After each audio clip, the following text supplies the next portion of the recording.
আসসালামু আলাইকুম প্রিয় দর্শক, আশা করি সবাই ভালো আছেন। আপনাদের দোয়ায় আলহামদুলিল্লাহ আমি অনেক অনেক ভালো আছি।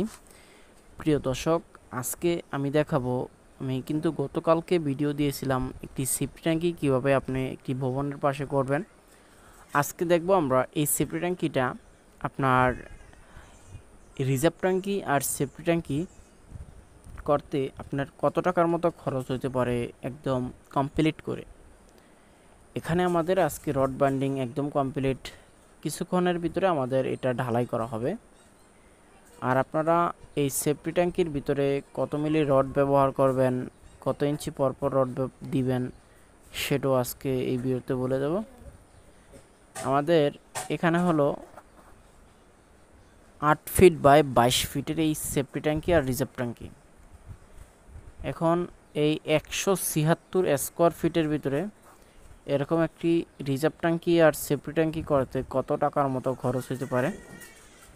যেমন আপনার সেফটি ট্যাঙ্কিটা যদি কোনো রকম পুষ্কুনির পাড়ে বা খালের পাড়ে, নদীর পাড়ে থাকে, তাহলে আপনারা 10 ইঞ্চি গাঁথনি অবশ্যই দিবেন। আর যেহেতু এটা আমার একদম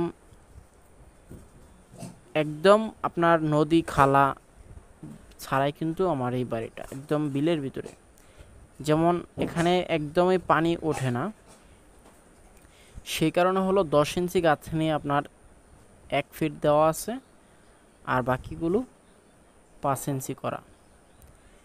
এখন এটাতে আপনার প্রথমে যে রড ব্যবহার করবেন সেটা হলো 10 মিলি রড ব্যবহার করবেন, যেটা আপনারা ছাদে ইউজ করেন। 10 মিলি রডটা যদি আপনি 5 ইঞ্চি বাই 6 ইঞ্চিভাবে বাইন্ডিং করেন, তাহলে আপনার এই ছাদটা কিন্তু অনেক মজবুত হবে। আর রিজার্ভ ট্যাঙ্কি আরও আপনার সেফটি ট্যাঙ্কির দুটোটা আলাদা আলাদা মুখ রাখতে হবে।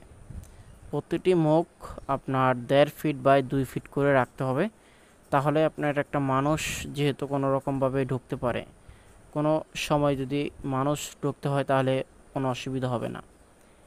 আর আপনার প্রত্যেকটি ইয়েতে আপনার স্ল্যাবে যেহেতু আলাদা আলাদা এটা, তা সেক্ষেত্রে এখানে কিন্তু আলাদাভাবে গ্যাস পাইপ দিতে হবে। আমাদের এখানে গ্যাস পাইপ দেওয়া আছে আলাদাভাবে। এখন এখানে আপনাদের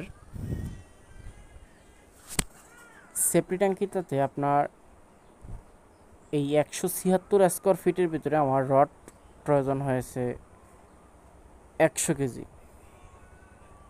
আর এখানে টোটাল মিস্ত্রি মজুরি সহ, ইট সহ টোটালি এখানে